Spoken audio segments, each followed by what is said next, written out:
Welcome back. What's the deal with all the Photoshop versions out there?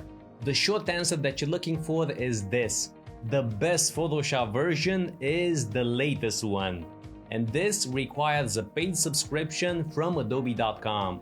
The best choice is the photography plan, which starts at $10 per month, depending on your location, give or take. Now please don't buy the individual plan, it's not worth the extra cloud storage. That's the only difference, you're not missing out on anything. The first 7 days are completely free. Go to adobe.com, create a free account and download the trial. And that's basically it for the basics, that's all that you absolutely need to know. Now if you want to learn more, stick around.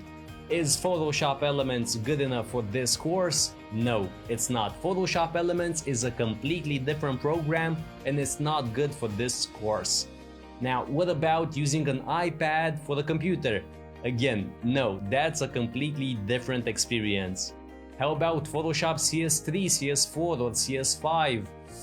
Well, while they can work, I wouldn't recommend it. It's like working on Windows 98 while having a ton of better options out there. For example, CS4 was launched way back in 2008. So using extremely outdated software is never a good idea. Again, you could work along, but it wouldn't be a great experience.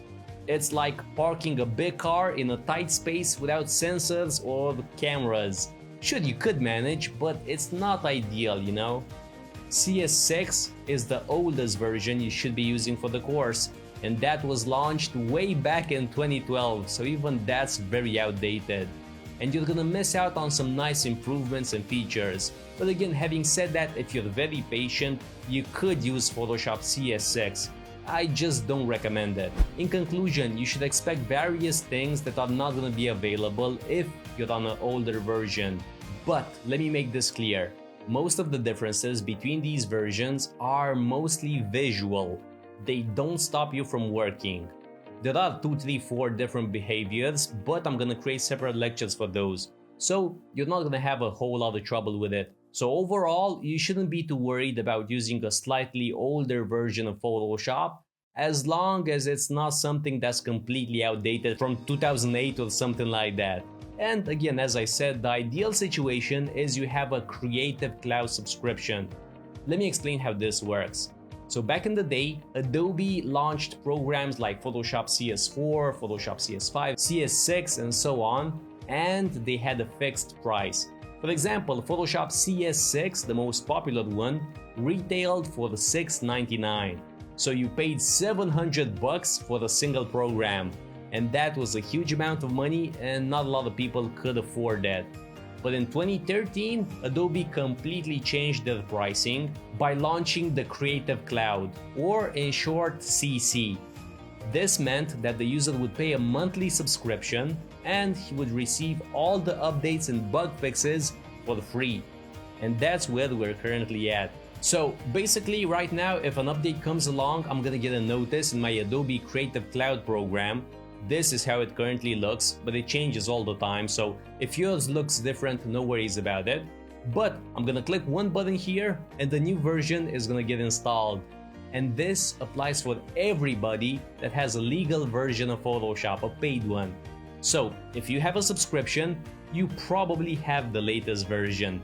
Nobody is stuck on CC 2014 or 2017 because the update is free and it's easy to do. You just click a button. One final thing, the course is version independent, so over 90% of what I teach you applies to all Photoshop versions. So if you have a slightly older one, please don't use it as an excuse to not watch and learn from this course. The changes between CC editions are minimal. The interface is slightly different, undo and shift work a bit differently, but honestly, not a lot has changed. So if your interface doesn't completely match mine, no worries about it. Just ask for help and I'm gonna be there. And like I said in the beginning, if you don't want to invest any money into Photoshop, create a free account on adobe.com and you're gonna get a week totally for free. And in that week, you can finish the entire course. Okay, let's sum this up. You could use Photoshop CS6, but you're gonna miss out on some nice improvements and various features. What I recommend is you go to adobe.com, you pay for the subscription, $10 per month, the photography plan, and that's gonna be that. Okay, let's get started.